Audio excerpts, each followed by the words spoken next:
तो हिसार जेल से आने से पहले पहले परमात्मा, जो परमेश्वर को चाहने वाली आत्मा है, जो सत्यलोक की अधिकारी आत्मा है, उनको पहचान करवा देगा एडी से चोटी तक, उनके रग रग में रमा देगा परमात्मा की धरती पे भगवान कौन है। उसके बाद परमेश्वर जेल से बाहर आएगा, इससे पहले नहीं आएगा। और 2022 कितना भयंकर और विनाशक समय है, ये भविष्यवाणियों से आप जी ने जान लिया होगा। 2021 को भी आपने देख लिया होगा।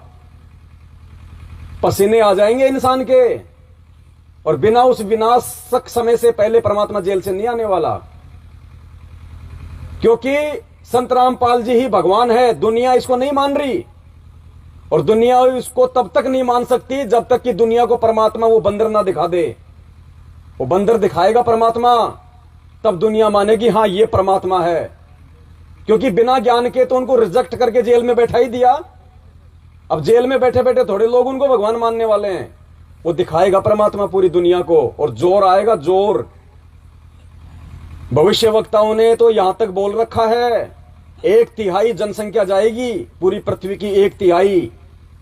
और ये परम सत्य है, क्योंकि 8.5 अरब की जनसंख्या में से मात्र 15 या 20 लाख लोगों ने संत रामपाल जी को ज्ञान से थोड़ा बहुत पहचान के उनसे दीक्षा ली है। और 20 लाख 8.5 अरब में मुश्किल से 1% भी नहीं होगा। तो ये व्यक्ति हमें भक्ति करने देंगे क्या? आप भक्ति कर पाओगे क्या? आज आप अपने परिवार में 2 अनुपदेशी, आप भक्ति नहीं कर पा रहे। इस 8.5 अरब की जनसंख्या के बीच में रह के आप कलयुग में सत्ययुग लाने की उम्मीद करते हो क्या? और वचन भगवान का फैल नहीं हो सकता। तो भाई महामारियां, बाढ़, भूकंप, अकाल, सूखा, पता नहीं क्या क्या आएगा। और उस समय परमेश्वर अपनी विशेष आत्माओं की मदद करेगा और आंखों के सामने आएगा वो समय। 2021 आपने देख लिया होगा। किसी ने नहीं सोचा था कि 3 साल के लिए पूरा विश्व थम जाएगा। आज तक के इतिहास में किसी ने नहीं सुना होगा, देवताओं के इतिहास में भी। लेकिन आज परमात्मा धरती पे है। परमेश्वर ने छोटा सा एग्जाम्पल दे दिया, बेटा ट्रेलर है, फिल्म बाकी है, जोर लगेगा। या तो ट्रेलर से समझ जा, ट्रेलर से समझ जा और मुख्य धारा में आ जा, वरना जोर लगेगा, समझ में नहीं आएगी, फिर ना तेरे पास मौका रहेगा। तो पुण्यात्माओं, आप और हमारा सौभाग्य है। और गुरुदेव ने स्पष्ट कह दिया कि आपत्ति के समय परमात्मा विशेष आत्माओं की रक्षा करेगा। हम ये ना सोचे कि मैंने तो संत रामपाल जी से नाम ले लिया, मेरी रक्षा हो जाएगी। नहीं, संत रामपाल जी से नाम उन 13 भक्तों ने भी लिया हुआ था, जो महाराष्ट्र से चल के हिसार की तारीख पे जा रहे थे। और नागौर में सुबह 3 बजे बस एक्सीडेंट हुई, 13 के 13 भगत मर गए एक साथ। 4 की तो गर्दन ही धड़ से अलग हो गई थी। वो भी तो संत रामपाल जी के भगत थे।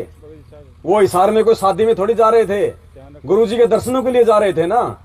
तो क्या उस अंतर्यामी भगवान को नहीं पता था कि मेरे भगत कहां से चल के आ रहे हैं मेरे लिए? क्यों नहीं बचाया परमात्मा ने? वो तो समर्थ थे, वो तो समर्थ थे ना, वो तो बचा सकते थे भाई। क्यों नहीं बचाया परमात्मा ने? मालिक अपना विधान नहीं तोड़ेगा। कौन सा विधान?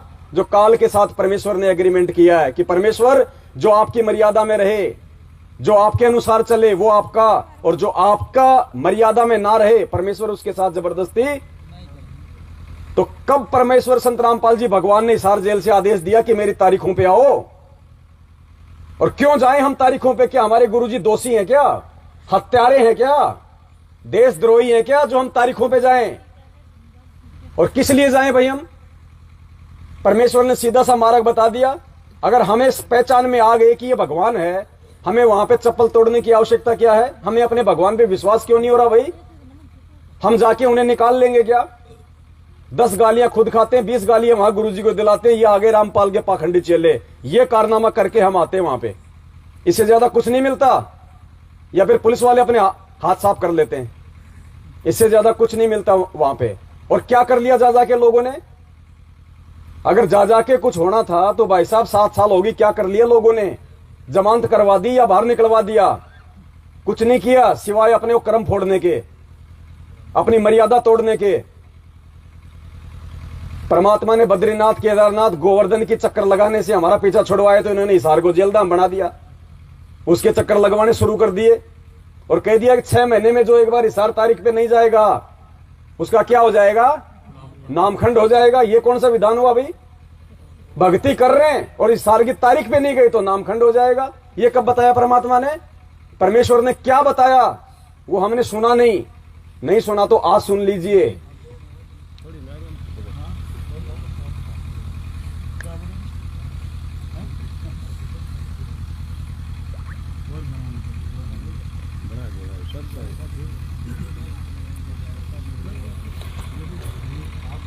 ये परमात्मा का छोटा सा वीडियो है। 2006 में जब परमात्मा रोहतक जेल में गए थे करोथा कांड के दौरान, और जब 2 साल के बाद परमात्मा आए थे 2008 में, उस समय परमात्मा का सत्संग है सतलोक आश्रम का, सतलोक आश्रम दौलतपुरा का। इसमें परमात्मा कह रहे हैं, आप ध्यान से सुन लीजिए एक बार और खुद निर्णय कर लेना जो गुरुदेव इसमें कह रहे हैं कि ऐसे में जब गुरुजी जेल में हैं और ऐसे में यदि तुम उनसे मिलने नहीं आए तो नामखंड होता है कि नहीं होता है? क्या आज ये परमात्मा अपने वचन के विरुद्ध हमें ये बातें कहेगा, ये आदेश देगा कि जो 6 महीने में इस 8 तारीख पे नहीं आएगा उसका नामखंड हो जाएगा? सुन लीजिए अपने मुख से। परमात्मा बार बार प्रार्थना करते हैं कि संत मिलन को चालियो, दिन में कई बारे आसोज के में जो ये घना करे उपकार। भाई कई बार ना जा सके तो संत दर्श 2 बखत कर ले, कह कबीर संत दर्श ते यू काल दगा ना दे। 2 बखत भी ना कर सके तो दिन में कर एक बार, कह कबीरता दास का बेड़ा हो जा पार। फिर परमात्मा बताते हैं कि एक बार भी नहीं कर सकता है, दूरी ज्यादा हो जाती है। तो कहते हैं सप्ताह में एक बार अवश्य कोशिश कराने की। सप्ताह में भी नहीं बात बनती है, ज्यादा दूरी है, तो पक्ष यानी 15वें दिन पक्ष अवश्य। उससे भी दूरी है तो फिर 1 महीने में अवश्य दर्शन करने की चेष्टा कर, अवश्य पहुंच। और फिर भी कुछ ज्यादा ही विदेश दूर चला गया है तो 6 महीने तक चूकिए मत। और भी ज्यादा कोई मजबूरी या दूर चला गया है तो 1 वर्ष में संत के दर्शन के लिए अवश्य आइए। और दूर रहते हुए फिर कैसी भावना रखे?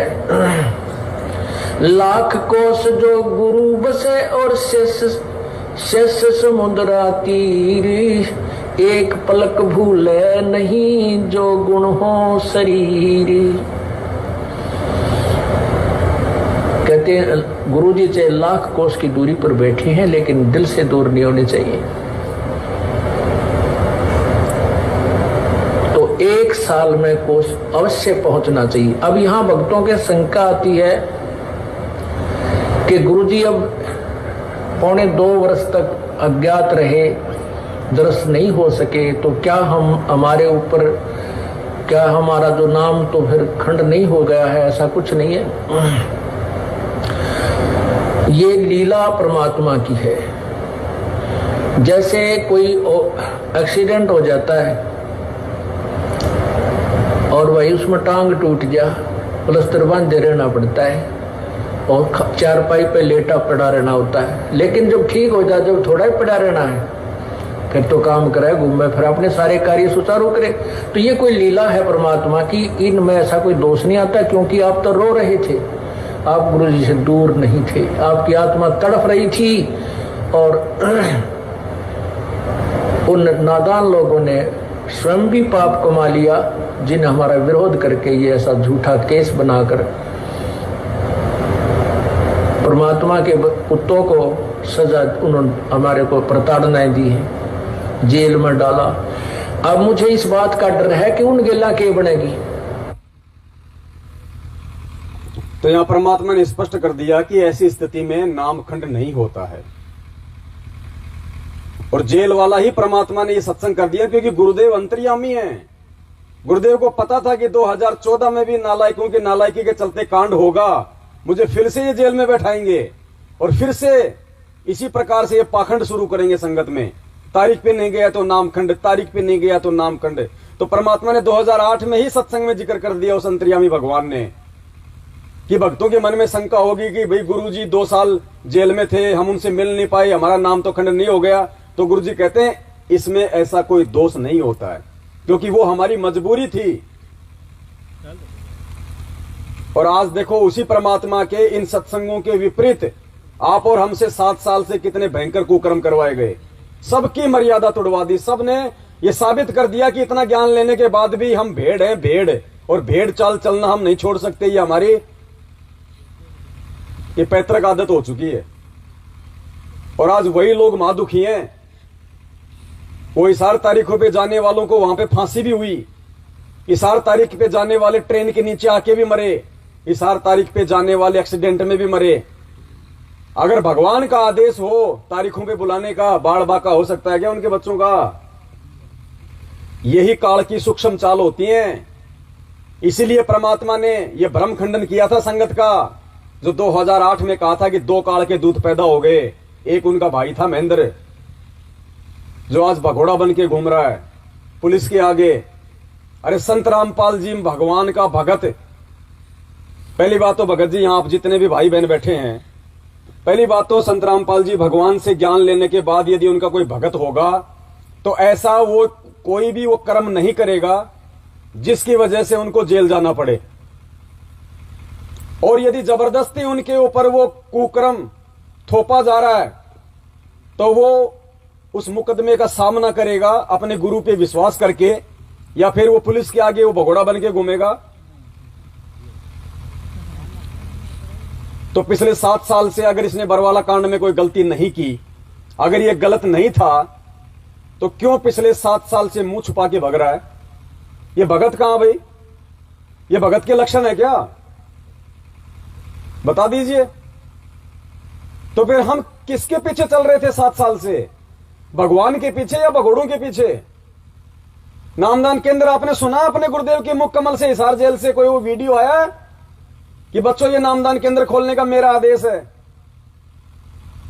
बस किसी ऐरे गहरे व्यक्ति ने कह दिया गुरुजी का आदेश, भेड़चाल में सब पीछे, गुरुजी का आदेश। एक पीला पर्चा निकाल दिया कंप्यूटर से टाइप करके, हिसार जेल से गुरुजी का आदेश आया है, हरियाणा में बीजेपी को फलाने जगह, कांग्रेस को फलानी जगह, ओम प्रकाश चौटाला को वोट देने, और हमने भेड़चाल में दे दिए। ये ज्ञान आधार है क्या ये? इसलिए परमात्मा दुखी होके, मालिक ने ये रास्ता चुना कि मेरे रहते सहते ये नहीं समझ पाएंगे इन सब चीजों को, ये कभी ज्ञान को आधार बनाएंगे नहीं जब तक इनके ठोकर नहीं लगेगी। इसलिए बरवाला कांड काल भगवान की सोची समझी साजिश, और काल की साजिश से ही परमात्मा अपना काम सफल करता है हमेशा। 3 युगों में जीव थोड़े ले जाना, कलयुग में जितने मर्जी ले जाना, ये किसने वरदान मांगा था? काल भगवान ने। परमात्मा ने कहा तथास्तु, क्योंकि मालिक का काम ऐसे ही सफल होना था। क्योंकि दुखी तो आज हो रहे हैं ना, हमारी जो बैटरी तो आज हो रही ना डिस्चार्ज, और जब आत्मा के ऊपर खाली पापक्रम शेष रह जाएंगे, पुण्य खत्म होंगे, तभी तो ये अंदर से रोएगी, और जब आत्मा रोएगी तभी परमात्मा इसको संभालेगा। तो पहले के 3 युगों में आत्मा नहीं रोती थी क्योंकि इसकी बैटरी चार्ज थी। तो परमात्मा, अच्छा वो हम ये भी नहीं कह सकते कि वो काल ने वरदान मांगे, नहीं, काल भी वही मांग सकता है जो सतगुरु चाहेगा। सतगुरु की परिधि से बाहर वो भी मुंह नहीं खोल सकता, क्योंकि वो भी एक आत्मा है। अब जैसे इंसान प्रधानमंत्री भी इंसान, ये पवन दास भी, लेकिन उसमें इसमें शक्ति में बहुत पावर है भाई, क्योंकि उसके पास में शक्ति है। वो भी इंसान है, आप भी इंसान है, मैं भी इंसान ही हूं। मेरी कोई एक पुलिस वाला नहीं माने, और वो अगर मुख्यमंत्री को आदेश दे दे तो वो भी लाइन में खड़ा हो जाए। क्या अंतर है? शब्द का अंतर है, शक्ति का अंतर है, उसके पास में भक्ति है, पहले की अर्जित है। तो परमेश्वर की परिधि से बाहर ये भी नहीं जा सकता, क्योंकि ये भी मालिक का ही बच्चा है, परमेश्वर की आत्मा है, ये भी उसी जीव की संज्ञा में है। तो इसी प्रकार ये बरवाला कांड था काल भगवान का झकझोल, लेकिन इस बरवाला कांड से उस परमात्मा ने अपने कच्चे पक्के हीरों को भी छांटना था, उनकी भी परख करनी थी कि कौन मेरा है और कौन अभी काल का है। कितना समझाया परमात्मा ने हमारे को, एक एक चीज के बारे में कभी ध्यान दिया ही नहीं हमने। हमारे को जाट आरक्षण में ठोक दिया गया हरियाणा में, अरे हम भगत हैं। ये सारे कारनामे छोड़ के तो हम इस मार्ग में आए थे, और इस मार्ग में आके भी हमसे वही क्रिया करवाई जा रही है। फिर भी हम लोगों ने कभी विचार नहीं किया ये क्या हो रहा है। राजनीति, अब बताओ, परमात्मा ने इतने सत्संग कर दिए राजनीति पे, स्पष्ट मना किया परमात्मा ने, स्पष्ट। एक बार तो कोई सरपंच था, वो सरपंच था नहीं, सरपंच का चुनाव लड़ना चाह रहा था, वो 10 साल से भक्ति कर रहा, सारा नाम ले रखा। गुरुजी बताएंगे, मैं तो क्या बताऊं अब। ये संकेत है, परमेश्वर ने इसीलिए किए थे कि आगे काल तांडव मचाएगा, संगत में इस प्रकार के कुक्रम करवाएगा, तो सावधान हो जाना बच्चों कि मेरे क्या आदेश हैं। पुण्यात्माओं, काल ने इतना जबरदस्त जकड़ रखा है हमारे को। आप 5-4 वर्ष आप इस भक्ति में लगोगे, 10 वर्ष हो गए तो कहना है कि आपको इतना सुख देगा, आपके बच्चे भी सेट हो जाएंगे बढ़िया, और बच्चे क्योंकि भक्ति से परिपूर्ण हो जाएंगे, वो आपको प्यार भी गणा देंगे। फिर पोता पोती होंगे आपके, वो और ही अच्छे शुभ कर्मी आवेंगे, क्योंकि परमात्मा का नियम है कि वो अच्छे पुण्यकर्मी प्राणियों को वहां भेजेगा जिनकी भक्ति अधूरी रह रही है पूर्व जन्म की, कि जहां पर भक्ति अपनी फुल स्वयं पर हो चुकी होगी। अब ये जो बच्चे आ रहे हैं आपके घरों में, इनके पुण्य कर्मों की कोई गिनती नहीं है, इतने अच्छे कर्म का। और इन बच्चों के आगे चल के इतना अच्छा व्यवसाय होगा, सबसे देश सबसे न्यारे होंगे आपके बच्चे, आपके परिवार सबसे ज्यादा धनी होंगे, और भक्ति के धनी तो ये होंगे ही होंगे। तो ज्ञान के अभाव से आप फिर मार खा जाओगे। पहले से कितना कष्ट आ गया है और लास्ट में सुख हो गया तो आदमी सारे दुख न भूल जाता है। ये काल का एक भयंकर जाल है। इसलिए सत्संग और इस ज्ञान का सहयोग रखना होगा, आपने इसको साथ रखना होगा, अंतिम सांस तक सत्संग सुनना होगा, तो आपको परिवार अच्छा लगने लग जाएगा। और फिर न सोचेगा सत के गया सतलोक में, आड़े सतलोक हो जाए, ऐले इतनी मन में आई अर्जा होगी मृत्यु, रह गया यहीं पर।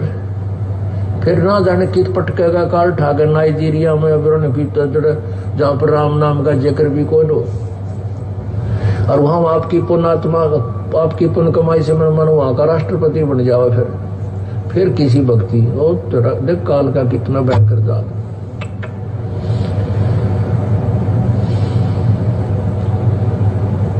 पुण्यात्माओं, परमात्मा कहते हैं,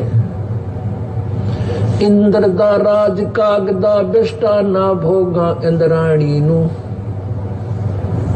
जिसको परमात्मा की सतलोक जाने की जो चाह, उसके सुख से परिचित हो गया, तो वो कहते हैं इंद्र स्वर्ग का राज भी काग के बीट के तुल्य है हमारे लिए, हमने नहीं चाहिए आग लगे इस राज को।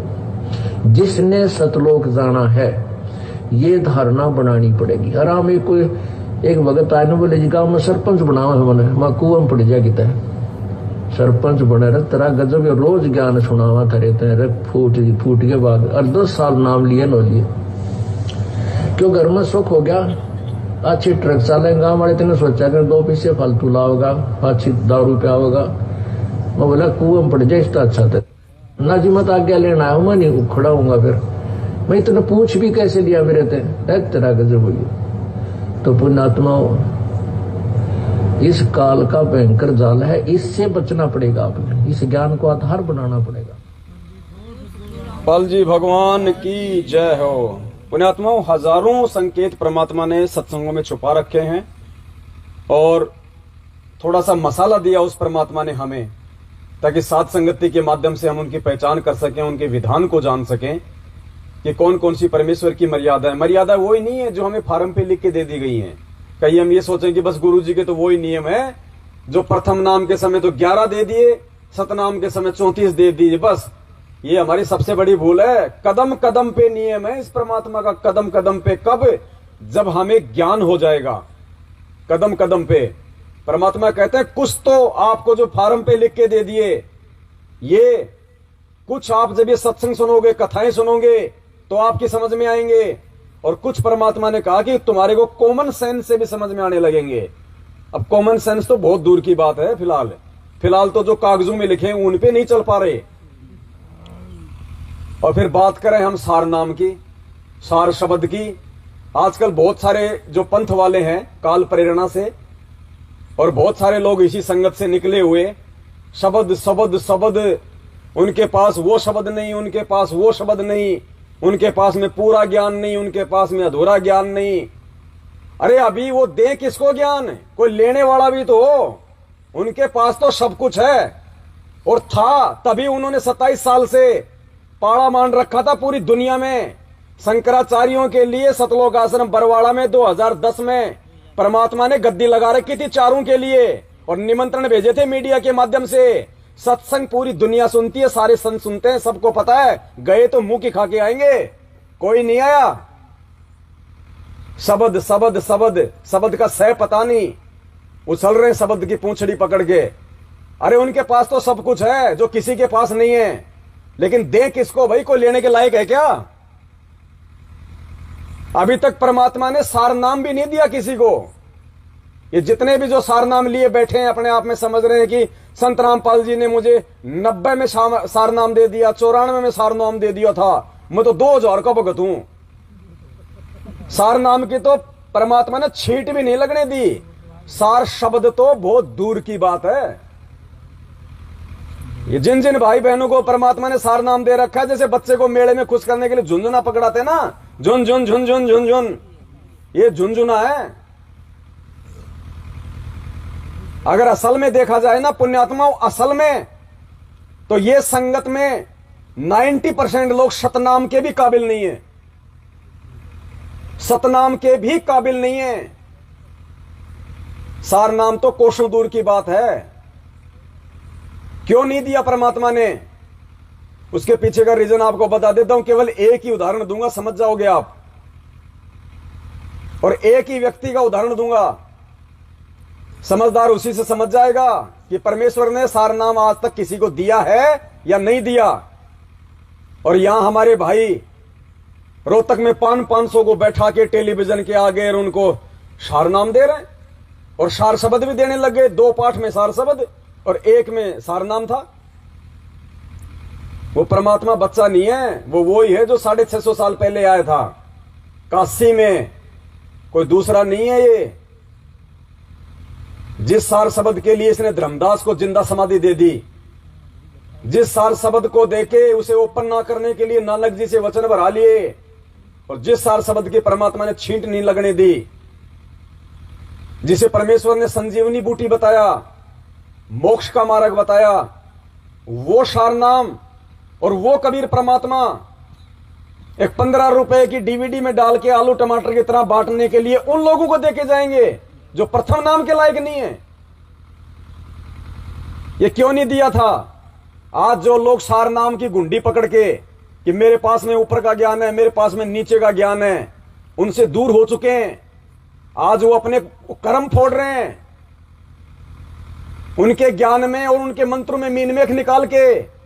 क्या उस अंतर्यामी को मालूम नहीं था कि बरवाला कांड के बाद में कौन कौन बाहर निकलेगा, क्या क्या वो गंदगी फैलाएगा, क्या होगा? वो अंतर्यामी है, हम गलती कर सकते हैं, परमेश्वर नहीं कर सकता। एक ही उदाहरण दूंगा, केवल एक ही उदाहरण। जब तक ये गंदगी नहीं छट जाएगी संगत में से, सार नाम की छींट भी नहीं लगेगा। और कौन अधिकारी होता है? शब्द की तो छींट भी नहीं है किसी के पास। अभी तक तो पूरी दुनिया में, पूरे विश्व में केवल एक आत्मा के अलावा सतगुरु रामपाल जी भगवान ने किसी को सार नाम नहीं दिया, सार शब्द नहीं दिया, और दे के उसको पार कर दिया। और वो था खुद उनका गुरु, मुंह बोला गुरु स्वामी रामदेवानंद जी महाराज, हमारे दादा गुरुदेव, जिनको खुद सतगुरु रामपाल जी भगवान ने दोनों मंत्र दे के पार किया। केवल एक आत्मा अधिकारी है जो जा चुकी है। ये वही लीला चल रही है जो 650 साल पहले वाली थी। रामानंद जी को परमेश्वर ने मुंह बोला गुरु बनाया था ना। अरे वो तो जगत गुरु था भाई, जगत गुरु को क्या आवश्यकता थी गुरु बनाने की? लेकिन आज हमें पता चल रहा है कि कौन गुरु था और कौन चेला था। उस समय थोड़ी पता था हमें भी जब हम थे, या अन्य किसी को, कि रामानंद जी चेला है या गुरु है। ये तो आज पता चल रहा है ना इन बातों का, लेकिन आज रहते सहते पता चल जाएगा, क्योंकि ये मोक्ष का टाइम है, प्राइम टाइम है कि कौन गुरु है कौन चेला है। आज पता चलेगा ज्ञान आधार से। क्या कहते हैं हम गुरु जी को? जगत गुरु कहते हैं ना। तो जगत गुरु कोई भाई जन्म लेने के बाद बनता है क्या? जगत गुरु कोई बाद में बनता है क्या? जगत गुरु कौन होता है? जो पूरी दुनिया को ज्ञान दे। तो पूरी दुनिया को ज्ञान कौन देगा? जो मां के जो गर्भ से आएगा वो पूरी दुनिया को कभी ज्ञान दे सकता है क्या? उसको अपने 7 पीढ़ी पहले वालों का तो ज्ञान नहीं हो सकता। मेरे दादा परदादा, उसके दादा परदादा कौन थे? वो तो काशी के पंडित साल 6 महीने में आते हैं, तो वो पोतड़ा बाजते हैं, तब पता चलता है। जिसको अपने 7 पीढ़ियों के बाप दादाओं का ज्ञान नहीं पता होता, वो दुनिया को क्या ज्ञान देगा? जगत गुरु कौन होता है? परमात्मा। तो फिर जगत गुरु का गुरु कौन बनेगा भाई? ये परमेश्वर है। भगत जी ध्यान रखना, वो महेंद्र बता देना मुझे एक नाम, बस भूल जाता हूं ना, फिर दूसरा टॉपिक आ गया बीच में। पुण्यात्मा, सुबह उठे तो हमारे पास में एक विश्वास रूपी एक हथियार होना चाहिए। क्या कहा था परमात्मा ने? जिसने मेरे से नाम ले लिया, और मेरा जो 3 साल का बच्चा होगा, 3 साल का बच्चा यानी आध्यात्मिक, जिसकी उम्र 3 साल हो जाएगी, जिसने 3 साल से नाम ले रखा होगा और ढंग से जिसने सत्संग सुने होंगे, भक्ति की होंगी, क्या कहा परमात्मा ने उस आत्मा के विषय में? उसको अगर ब्रह्मा विष्णु महेश भी आ जाए तो उसको पराजित नहीं कर सकते। और आज जो कहते हैं मुझे संत रामपाल जी ने 2008 में सार नाम दे दिया था, आज वो लोगों के पीछे लग रहा है उनका चेला बन के। क्या संत रामपाल जी का वचन फेल हो सकता है? नहीं, वो जीव फेल हो गए जिन्होंने उनको परमात्मा नहीं माना, क्योंकि वो अहम में आ गए, वो फूल गए कि जो जड़ी बूटी थी वो तो मिल गई। उन्हें यह नहीं पता था कि शीशी में तुझे क्या डाल के दिया, क्योंकि वो अंतरिया में था, उसको पता था आगे चल के खुद भी पिएगा, खुद भी मरेगा और उनको भी मारेगा। अरे जब दादा या बाबा जब आर्मी से रिटायरमेंट आता है तो उसके छोटे छोटे उसके पोता पोती हो लेते हैं ना। जैसे हमारे रामदेव भगत जी सो गए क्या? तो चाय पिलाओ ना फिर उनको। अच्छा, अब खड़े हुए हैं, आर्मी से रिटायरमेंट है। और कई भाइयों की आदत होती है वहां से एक लाइसेंसी बंदूक भी ले आते हैं और फिर अपनी बैठक में उसको लगा भी देते हैं। अब पोता क्या कहेगा? दादा बंदूक, रोने लगेगा। तो दादा पागल है क्या जो वो उतार के दे देगा उसको? वो भरी हुई बंदूक है, उसको पता है कि ये नादान बच्चा है। अगर इसको बंदूक हाथ में दे दी तो सबसे पहले वो किधर करके चलाता है? दादा की तरफ ही चलाता है। फिर दादा क्या करेगा? कहीं मेले में जाएगा, कहीं दुकान पे जाएगा, उसको 50-60 रुपए की एक नकली बंदूक लाके देगा जब वो नहीं मानेगा। और जैसे उसके हाथ में बंदूक आ जाती है, उसकी वो आदत होती है सबसे पहले अपने दादा की तरफ ही करके टर टर टर। तो क्या उस परमेश्वर को पता नहीं था कि ये कितनी अनमोल जड़ी बूटी है और इस जड़ी बूटी को लेने का अधिकारी कौन होता है? अरे दादा गलती कर सकता है, ये सबका दादा गलती नहीं कर सकता भाई, ये जल्दबाजी नहीं कर सकता। इसको धोखा देने वाला दुनिया में कोई पैदा नहीं हुआ। सिर्फ एक एग्जाम्पल पुण्यात्माओं सफिशिएंट होगा। और नहीं पेट भरे तो सुबह तक देता रहूंगा, फिर भी नहीं भरे तो अगली साथ संगति में आ जाना, मिलते रहेंगे। सतगुरु दोगला नहीं हो सकता, ना सतगुरु के वचन दोगले हो सकते। आज आपको समझ में आ जाएगा कि संत रामपाल जी भगवान ने आज तक स्वामी रामदेवानंद जी महाराज जी के अलावा ना तो किसी को सार नाम दिया, ना किसी को सार शब्द दिया। और क्यों नहीं दिया? सिर्फ एक उनके छोटे भाई का इंटरव्यू ध्यान से सुन लेना और फिर गुरु जी का छोटा सा 2 मिनट का सत्संग, बस।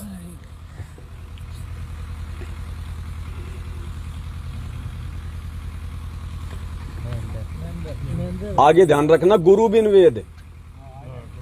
इसको भी सीधा रखना, थोड़ा थोड़ा भाइयों को भी दिखा दे। मेरा ही थोबड़ा दिखा रहा भाई सारा, थोड़ा थोड़ा खड़ा होके घुमा दिया कर ताकि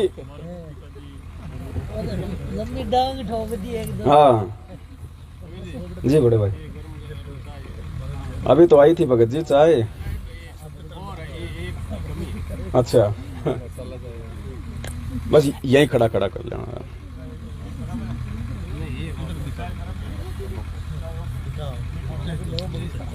चलो चाय एक बार सबको दी जा रही है क्या दोबारा? हैं? एक बार है, पूरे का ही नहीं। अच्छा अच्छा अच्छा, तो फिर देव ना फिर भगत जी, मुझे आवश्यकता नहीं है अभी, फिर बाद में देखेंगे। एक बार पूरी है, हुई नहीं हाँ, है। लेकिन जो चाय पी हुए देखो वो भी चुपचाप पियो, और जो सेवा करे वो भी चुपचाप करो, ठीक है? ध्यान हमारा साथ संगति में होना। हाँ जी,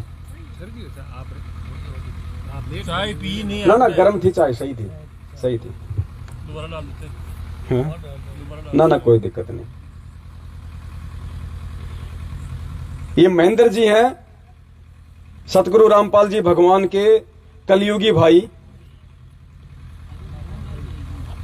इनका इंटरव्यू है, इंटरव्यू दिया इन्होंने सन 2013 में, सन 2013 में सतलोक आश्रम बरवाला में उन्होंने अपना इंटरव्यू दिया। लेकिन इंटरव्यू देते समय वो भूल गए थे कि मैं क्या बोल रहा हूं, और आगे चल के मेरे गुरु भाई इसी को आधार बना के और सारा सब कुछ भेद संगत के सामने रखेंगे।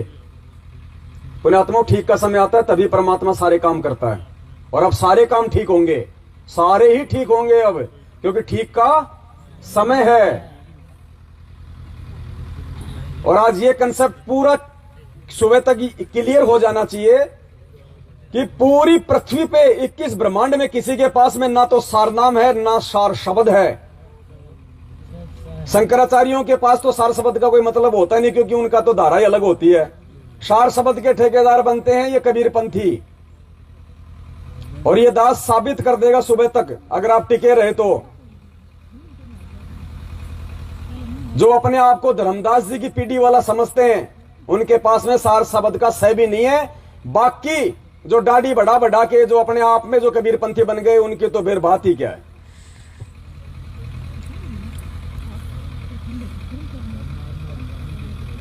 ये महेंद्र जी का इंटरव्यू सुनना एक ध्यान से, बीच बीच में दास आपको बोलता रहेगा जहां पे बोलने की, लेकिन ध्यान से सुनना।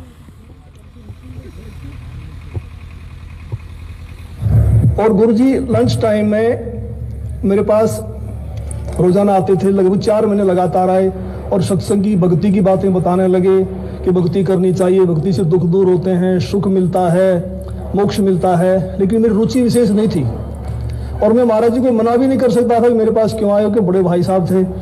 तो मैं अंदर से दुखी बहुत था कि रात को ड्यूटी करते हैं, दिन में ही आगे बैठ जाते हैं। लेकिन एक दिन मैंने कह ही दिया कि भक्ति में कुछ नहीं रखा, काम करो और बच्चों का पालन पोषण करो, इससे बड़ी कोई भक्ति नहीं है। फिर गुरु जी ने धीरे धीरे आना बंद कर दिया। फिर मेरे जीवन में एक ऐसी घटना घटी, 1992 की बात है, कि मैं एक DIG को लेकर के मधुबन गया हुआ था, पुलिस ट्रेनिंग सेंटर के अंदर। रात को वहां ठहरे, मैं सुबह सोकर उठा तो मैंने देखा, मैं चारपाई पर लेटा हुआ, मेरी आंखें खुल गई। तो लेटे लेटे मैं क्या देख रहा हूं कि मेरे पैरों की तरफ उस मकान कमरे में 2 खिड़कियां थी। एक खिड़की में महाराज जी कम से कम 8-10 फीट ऊपर आसमान में बैठे हैं। वो सीन मुझे आज तक याद है। काले रंग के चश्मे लगा रखे थे, लाइनिंग वाला शर्ट, काली पैंट, और ऐसे बैठे हैं जैसे पद्म आसन होता है, हाथ जोड़कर। तो संत रामपाल जी की तरफ 2 पैर दिखाई दे रहे हैं, घुटने से नीचे बिल्कुल लाल रंग के, जैसे सूर्य सुबह निकलता है। तो मैं देख कर डर गया। मैंने अपनी घड़ी देखी, द्वार पे एक घड़ी लगी हुई थी, उसको देखा भी 7 बज गए। दूसरी खिड़की से देखा तो शहतूत का पेड़ है, चिड़िया बैठी हैं। लेकिन मैं ये सीन क्या देख रहा हूँ, कम से कम 5 मिनट मैंने सीन को देखा। तो मैं डर गया कि मैंने समझा कि भी कहीं गुरु जी मर गए हैं, उनकी आत्मा मुझे मिलने के लिए आ रही है। और उसमें फोन भी नहीं थे, मैं DIG को बोल भी नहीं सकता था कि मेरा भाई मर गए हैं। तो मैं बहुत चिंतित हो गया। हम 1 बजे मधुबन से रोहतक के लिए चले, हम लोग 3 बजे वहां पहुंच गए।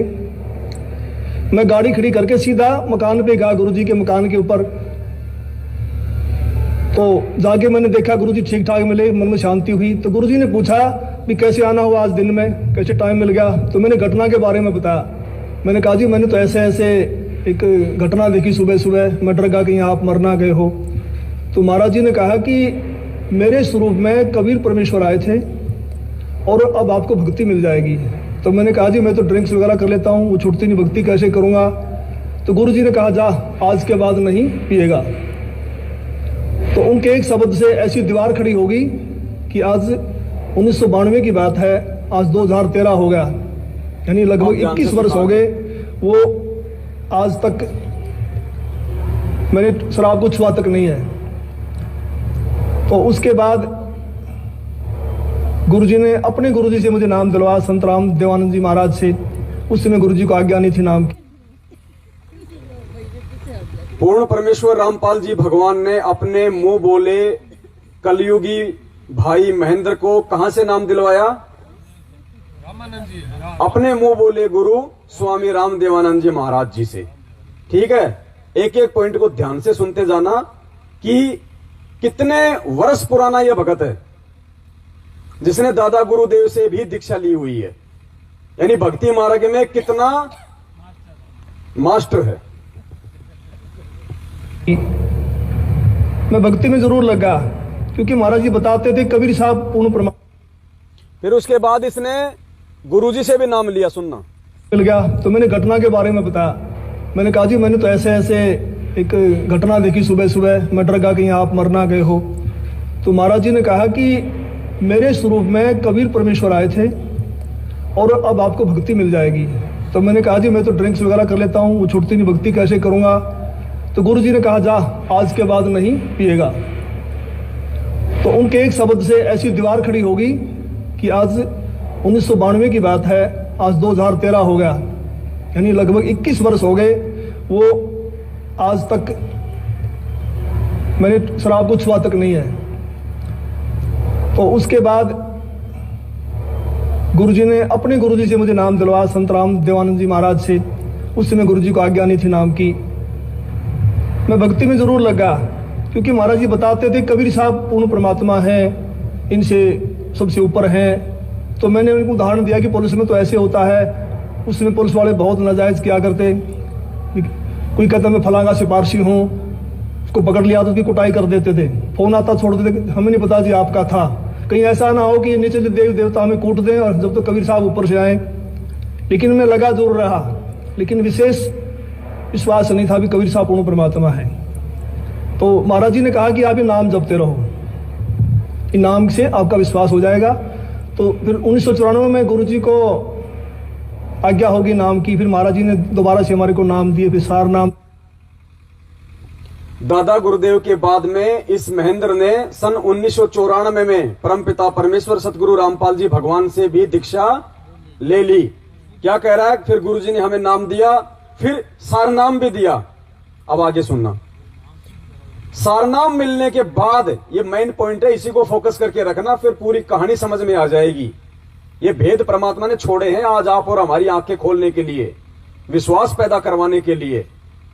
कि सारनाम लेने के बाद भी महेंद्र जी गुरुजी से कहेंगे कि जी ये मुझे दिखाओ वेदों में, गीता में कि कबीर ही भगवान है। अर्थात सारनाम के बाद भी महेंद्र को विश्वास नहीं था कि कबीर ही भगवान है, वरना गुरुजी से सबूत मांगने की आवश्यकता। ध्यान से सुनना, ये बहुत अहम पॉइंट है। नाम की फिर महाराज जी ने दोबारा से हमारे को नाम दिए, फिर सार नाम दिया। मैं भक्ति में लगा रहा, लेकिन कबीर साहब के बारे में मैं पूछता था कि वेदों में दिखाओ, गीता जी में दिखाओ। तो महाराज जी कहते समय आने तो सब कुछ दिखाऊंगा मैं, अब ये करते रहो। तो फिर ऐसी घटना घटी कि एक दिन मैं सोया हुआ था और मेरी आत्मा निकल के ऊपर ब्रह्मांड में चली गई, बहुत ऊंचाई पर।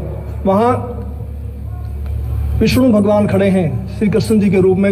उनके सिर पर ऐसे मोर का चंदा है, मोर मुकुट है, और मेरे से कह रहे हैं कि जिस भक्ति पे आप लगे हो ये भक्ति बड़ी कठिन है, ये मार्ग बड़ा कठिन है। अगर इतना आसान होता तो सभी यहां से निकल जाते। और एक बात का ख्याल रखना, मेरे भक्तों को मत तोड़ना। जैसे मेरी आत्मा, मेरा सूक्ष्म शरीर मेरे शरीर में आया तो मेरी आंख खोली तो मेरा सारा शरीर पसीने से भीगा हुआ था और मैं बिल्कुल सर्दी का महीना था। मैंने कपड़े चेंज किए पसीना पोंछकर, और मैं सुबह उठ करके अपनी ड्यूटी पे आया तो महाराज जी से मुलाकात हुई। मैंने महाराज जी को बताया कि ऐसे ऐसे घटना घटी रात को।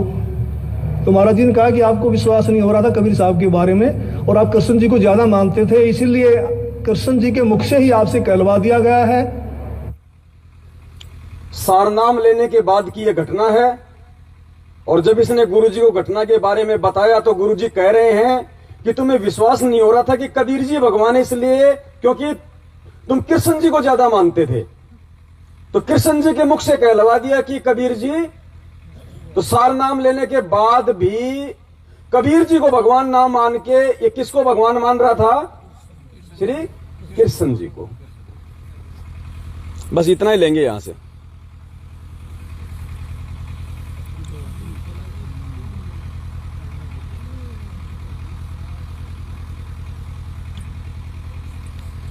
अब ये 2 मिनट का सत्संग दूध का दूध पानी का पानी कर देगा कि इस महापुरुष को गुरुजी ने सार नाम दिया था या नहीं दिया था। और अगर इसको नहीं दिया तो बाकी ये टट्टू पंजू जो कहते हैं कि गुरुजी ने मुझे दे दिया, ये कर दिया, वो कर दिया, आप खुद आकलन कर लेना कि उनको सार नाम मिला हुआ है या नहीं मिला हुआ है। लेकिन वो अविश्वास मत करना। अगर यहां भी कोई बैठा हो कोई सारनामी, अविश्वास प्रकट मत करना। एक ने अविश्वास प्रकट किया था, आज काल के जाल में फंस गया। यहीं का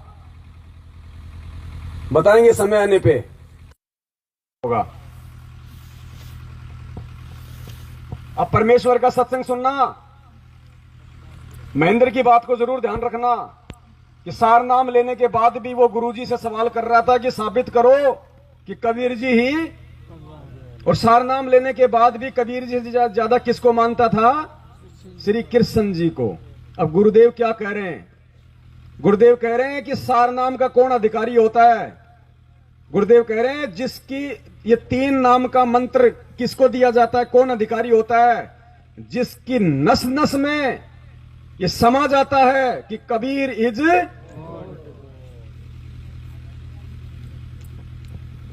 कहते हम बैरागी ब्रह्म पद सन्यासी महादेव, सो हम मंत्र दिया शिव जी को करे हमारी सेव।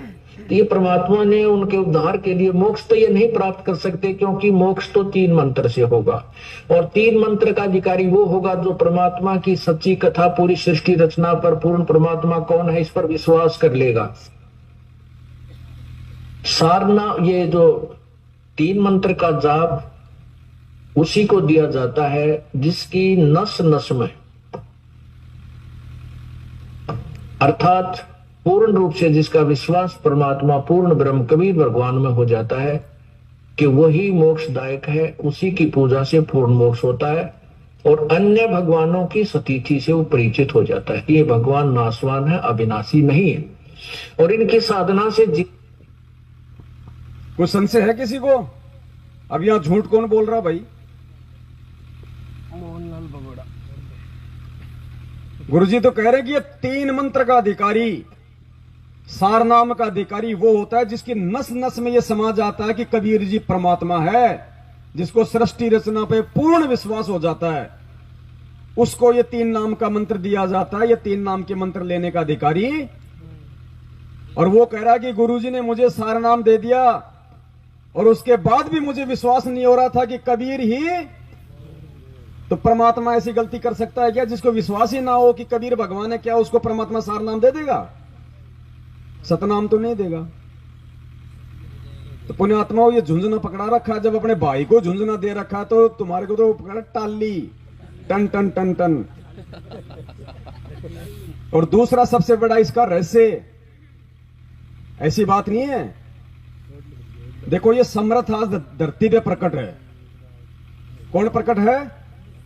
समर्थ कबीर परमात्मा धरती पे प्रकट है। और शब्द शक्ति पूरी सृष्टि में केवल इसी के पास है। शब्द से ही इसने सृष्टि रची है, शब्द से ही अपना सारा काम करता है, ब्रह्मांड चला रहा है। और इस कबीर परमात्मा ने वो वास्तविक सारा नाम तो अभी तक किसी को दिया नहीं, क्योंकि कोई लेने का अधिकारी हुआ नहीं। लेकिन जिन जिन पुण्यात्माओं को उस परमेश्वर ने सार शब्द के नाम पे जो भी मंत्र दिए हैं, अगर आपको उस परमात्मा ने, यदि आपने उनको परमात्मा मान लिया और उसने यदि आपको 3 मंत्र दे दिए, 2 मंत्र दे दिए, कह दिया कि बेटा ये सार नाम है, और वो मंत्र है कुत्ता कुत्ता कुत्ता या गधा गधा गधा, उस लेने वाले के लिए वो सार नाम है। अगर उसको अपने गुरु पे विश्वास है तो कि ये परमात्मा है, उसके बाद यदि वो समर्थ कह दे कि बेटा ले सार नाम दू बैठ, कान में कहे कि बेटा कुत्ता कुत्ता कुत्ता इन 3 नाम का जाप किए जा, मन में शंका हो गई गधे की योनि में जाएगा, और विश्वास हुआ तो सतलोक जाएगा, वो गधा गधा बोल के भी, क्योंकि समर्थ का वो वचन है परमेश्वर का। तो ये आज उनकी भी परीक्षा है जिनको परमेश्वर ने सारनाम के रूप में जो मंत्र दे दिए, और आज उनकी आंखों के सामने उसी परमात्मा के सत्संग सुनाए जा रहे हैं जो साबित करते हैं कि मैंने अभी तक किसी को असली सार नाम नहीं दिया। उसके बाद उन आत्माओं के मन में क्या शंका उत्पन्न होती है जो ले चुके हैं सार नाम, कि यार वास्तव में गुरुजी ने तो दिया नहीं, फिर मेरे को क्या दे दिया, बस वहीं मर गया हो। कईयों ने तो मुझसे कहा कि पवन भगत जी फिर जो गुरुजी ने हमारे को दे रखा वो असली है कि नकली। मैंने कहा भाई तू जाने तेरा राम जाने, वो वहीं फेल हो गया। मुझसे तो बाद में कहा, वो तो पहले फेल हो गए जो उसके मन में भाव आए, क्योंकि ये भक्ति मन कर्म वचन की है। मन कर्म वचन, गुरुदेव कहते हैं यदि आपने मन से भी किसी का बुरा सोच लिया तो वो भी दोष उतना ही लगेगा जितना आप किसी का अपने हाथ से कर दोगे। ये वो भक्ति कर रहे हैं पुण्यात्मा, इसलिए परमात्मा कहते हैं काल कसाई बाणा, मालिक की वाणी है ना कि पग पग पे यो तक तक मारे काल कसाई बाणा, ये ऐसे सूक्ष्म चालों से मारता है। तो असली सारनाम तो अभी तक किसी को दिया नहीं, और जिनको दे दिया उन पुण्यात्माओं के लिए वो असली है। और कल को परमात्मा उनको कह दे कि बेटा मैंने तो तेरे भाव देखने के लिए और उन आत्माओं को सचेत करने के लिए कि वो तुम्हारे ये कर्म देख ले पहले ही कि इन्होंने तो सारनाम ले रखा, ये तो राजनीति भी कर रहे हैं, आरक्षणबाजी भी कर रहे हैं, फर्जी आश्रम भी खोल दिए, गुरुजी के नाम पे नामदान केंद्र भी खोल दिए, भक्तों का खून भी बेच रहे हैं, रक्तदान देहदान, भक्तों को मां बहन की गाड़ियां निकाल रहे हैं, वो भी गुरुजी के सगे। वर्ल्ड कोऑर्डिनेटर कहता है तेरी छोरी को कोठे पे बैठा दूंगा, तेरे मुंह में मुतूंगा। जब इतने इतने बड़े दुर्वासा ऋषि ये कर्म कर रहे हैं सार नाम लेके, तो हमारी क्या औकात है भाई, हमें ऐसा सार नाम नहीं चाहिए। अगर इन जैसे लोगों को जो आज ये कुकर्म कर रहे हैं संगत से करवा रहे हैं, भक्तों को मन में आए तब धमकाना, मां बहन की गालियां निकालना, घरों में घुस के उनको जानवरों की तरह मारना, मन में आया वो वचन जुबान से निकाल देना। सोचो अगर उस परमेश्वर ने इनको वो असली सार नाम दे दिया होता और उसकी कमाई से कितनी पावर, ये ब्रह्मांड का सत्यानाश कर देते ये नालायक है। वो वचन बोल बोल के, क्योंकि सार नाम की कमाई से बोला गया वचन फिर निष्फल नहीं हो सकता। गुरुजी को पता था ये सत्यानाश कर देंगे, आग लगा देंगे ये दुनिया में, दुर्वासा ऋषि की तरह कर करके तप ले लेके सिद्धियां 56 करोड़ यादवों का नाश कर दिया। वचन से तो किया था उसने, काटे थोड़ी थे। तो सार नाम की कमाई में क्या आती है, वचन शक्ति।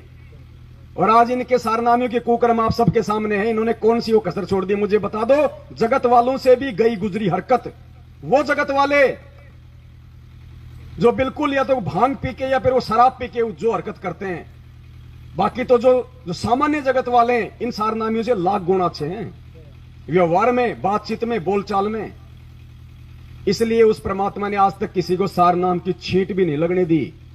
और सार नाम का अधिकारी कौन होता है, एक और सत्संग सुनाएंगे परमेश्वर का, आपको एडी से चोटी तक विश्वास हो जाएगा कि परमेश्वर इतनी बड़ी दया, और अच्छा हुआ जो आपसे सार नाम लेके आज आप ही के विरुद्ध खड़े हो रहे हैं, आप ही के ज्ञान को छोटा बता रहे हैं। परमेश्वर हमारा सौभाग्य कि हम उनकी फंकियों में नहीं आए, निकाल पता नहीं कब हमारी मुंडी पकड़ के ले जाता। अब तक कौन अधिकारी होता है सार नाम के, मैं सार शब्द की बात नहीं कर रहा, अभी ध्यान रखना, वो तो बहुत पहुंची हुई चीज है। जो कह देते हैं ना कि संत रामपाल जी के पास तो 52 अक्षर का ज्ञान है, 52 अक्षर के बाहर का नहीं है, उनको ये नहीं पता कि 52 अक्षर है क्या, अक्षर क्या है उनको ये नहीं पता, अक्षर का ए क्या है उनको ये भी नहीं पता। आमना सामना होगा, दुनिया देखेगी, और भगवान सारे काम अपने भगतों से करवाएगा, चिंता मत करो, क्योंकि भगत से भगवान की पहचान होती है। अगर मीरा ने भगवान पे विश्वास करके जहर ना पिया होता, श्री कृष्ण को दुनिया में कोई भगवान नहीं मानता। अगर प्रहलाद ने विश्वास करके होलिका की गोदी में नहीं बैठा होता, विष्णु को कोई भगवान नहीं मानता। तो सारे काम भगवान अपने भगत से करवाता है, आज भी करवाएगा। तभी आने वाले समय में दुनिया मानेगी कि पूर्ण परमात्मा तो हिसार जेल में बैठा हुआ है। बंदी छोड़ सतगुरु रामपाल जी भगवान की जय। पुण्यात्माओं, ये इस पूरी पृथ्वी के ऊपर भले हमें यकीन ना हो, क्योंकि गुरुदेव शरीर रूप में जेल में बैठे हुए हैं, शब्द रूप में परमात्मा यहां विराजमान है, भले हमें दिखाई न दे रहे हो परमेश्वर, लेकिन मालिक का विधान है, टूट नहीं सकता। वो परमात्मा जहां भी धार्मिक भंडारे होते हैं अवश्य पूछता है। पहले वो भी आपको थोड़ा सा, फिर आपको विश्वास होगा। हम कोई सुना सुनी नहीं बैठे यहां पे, और ये हो नहीं सकती ये सात संगतियां, ये बिना उस समर्थ के आशीर्वाद के।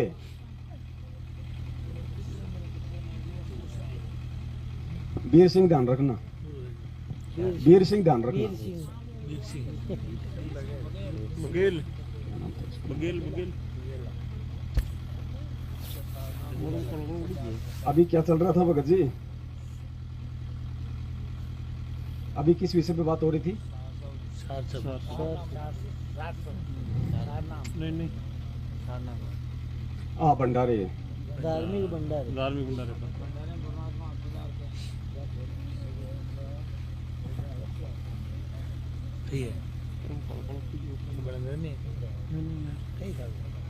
सुनना पुण्यात्मा हो ध्यान से।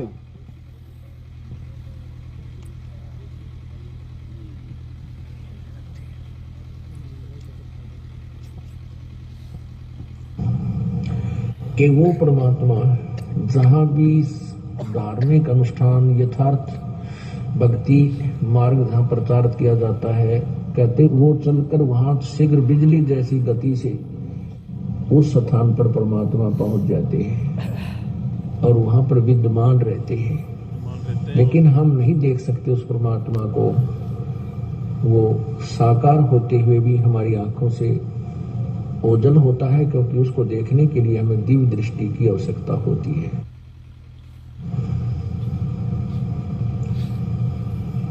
जहां जन की महिमा सुनो ताम गवन करंते, वो तो नगर अमान है जहां मेरे प्यारे संत। चैन अमन के वहां तो वो नगर सुख से बसेगा जहां मेरे प्यारे संत हैं, भक्त हैं, और जिन्होंने उपदेश ले रखा है, सत भक्ति कर रहे हैं। उस नगरी में उन भक्तों को कहते हैं कोई दुख नहीं होने दूंगा, उस नगरी को भी नहीं होने दूंगा।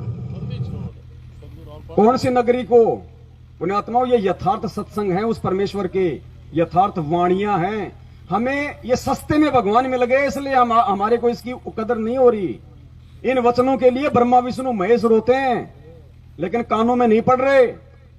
परमात्मा कहते हैं जहां जन से महिमा सुनूं वहां मैं गवन करंत, और वो तो नगर अमान है जहां मेरे प्यारे, जहां जन से महिमा सुनूं। आज हम वो जन हैं, वो जीव हैं जो परमेश्वर की आज हम महिमा गा रहे हैं। तो परमेश्वर कहते हैं जहां जन से महिमा सुनूं, आज हम परमेश्वर की महिमा को प्रकट करने के लिए उपस्थित हुए हैं। कहते हैं वहां मैं गवन करंत, और वो तो नगर अमान है जहां मेरे प्यारे।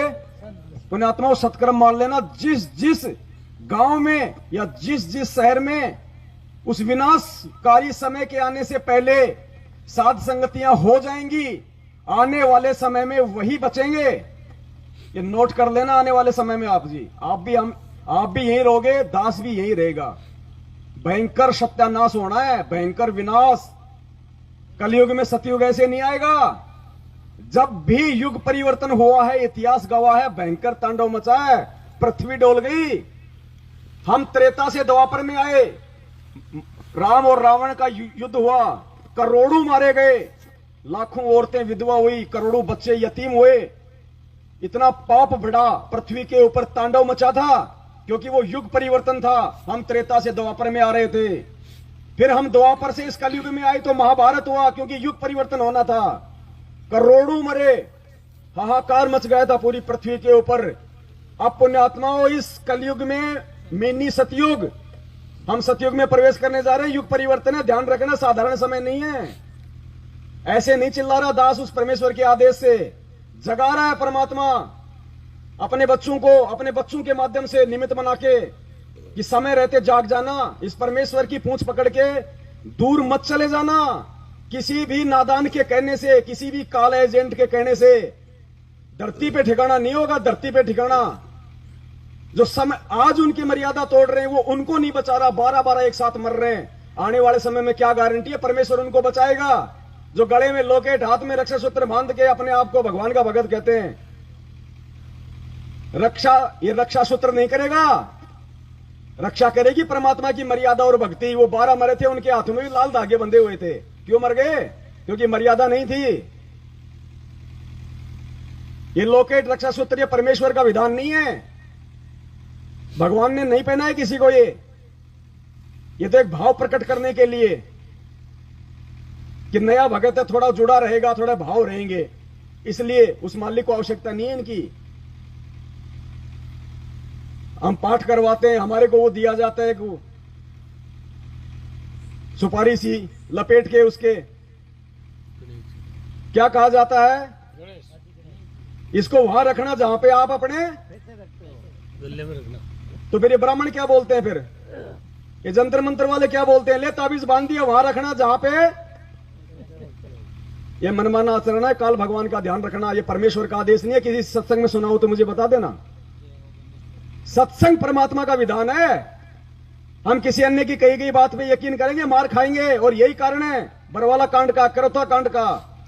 किसने सुना गुरुदेव के मुख कमल से कि बाहर जाके कमांडो बन जाओ, काले कपड़े पहन लो, पुलिस वालों को मारो? मैं तारीखों में नहीं जाना चाहता।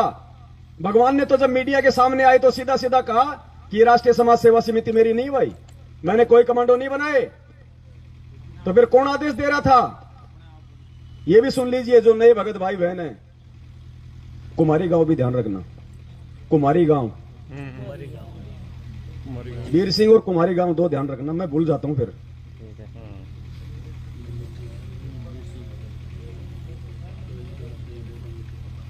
अगर बरवाला कांड में आदेश अगर भक्तों को काले कपड़े पहनने का, कमांडो बनने का, कि मैं तारीख पे नहीं जाऊंगा, पुलिस वालों को अंदर मत आने देना, लड़ जाओ, मर जाओ, भिड़ जाओ, अगर उस भगवान के आदेश होते, हम तो सोच भी नहीं सकते। आज हम खुद रोते हैं, पछताते हैं कि परमेश्वर पता नहीं कैसे वो पाप कर्म हमारे वो धुलेंगे जो हमने अनजाने में भी कर दिए।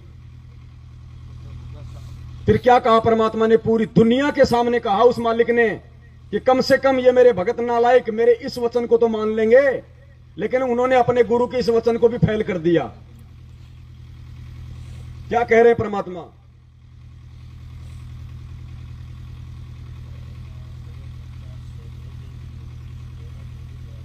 इतने इल्जाम है, सर उनके ऊपर इतने इल्जाम झूठे कैसे हैं आपके ऊपर? आपके गुंडे इतने खड़े थे वहाँ पे, हजारों आदमी हरियाणा पुलिस से। मेरे नीचे राष्ट्रीय समाज सेवा समिति नहीं तो आपकी समिति है। अरे आपकी समिति है बाबा। मेरे नहीं थे, राष्ट्रीय समाज सेवा समिति के गुंडे थे, यानी सतलोक आश्रम मैनेजमेंट हरियाणा के। कहा बाबा समिति आपकी है कि नहीं? मेरी समिति नहीं है। और आज ये क्या कहते हैं कि मैनेजमेंट गुरुजी का बनाया हुआ है। कल को जब गुरुजी बाहर आएंगे तो कौन झूठा कौन सोएगा भाई? अगर कल को यह साबित हो गया कि समिति संत रामपाल जी भगवान ने बनाई थी और उधर गुरुजी कहने की मेरी नहीं है, तो दुनिया भक्ति छोड़ देगी, आप और हम भी छोड़ देंगे। परमेश्वर दोगला नहीं हो सकता। अगर कल को यह साबित हो गया कि राष्ट्रीय समाज सेवा समिति संत रामपाल जी महाराज जी ने बनाई थी, पुण्यात्माओं शायद हम में से भी कई भक्ति छोड़ देंगे। ये परमेश्वर है, इसका वचन दोगला नहीं हो सकता। जो निकाल दिया लोहे की लकीर है। हम कितना समझ पाते हैं? अब कहते हैं गुरुजी का ऑडियो आ गया, गुरुजी का ऑडियो आ गया। अरे तो ये किसका वीडियो है? ये वीडियो किसका है फिर? अगर ऑडियो सच हो सकती है तो वीडियो क्यों नहीं सच होगा फिर ये? और ऑडियो पे हम क्यों यकीन करें भाई? ये कलयुग है। आज देश के प्रधानमंत्री की लाखों लोग आवाज निकाल देते हैं हूबहू, उनको भी हंसने पे मजबूर होना पड़ जाता है। नाना पाटेकर की, अमिताभ बच्चन की, धर्मेंद्र की आवाज नहीं निकाल देते क्या? यहां तक लोग गधे, सुअर, कुत्ते, बिल्ली की आवाज निकाल देते हैं। वो बिल्ली भी कहीं छुपी हो तो बाहर निकल आती है कि ये कौन आ गया। कोर्ट भी नहीं मानता ऑडियो को। लेकिन ये ऑडियो भाई, इसमें कौन सी कमी है? साक्षात बोल रहे प्रभु।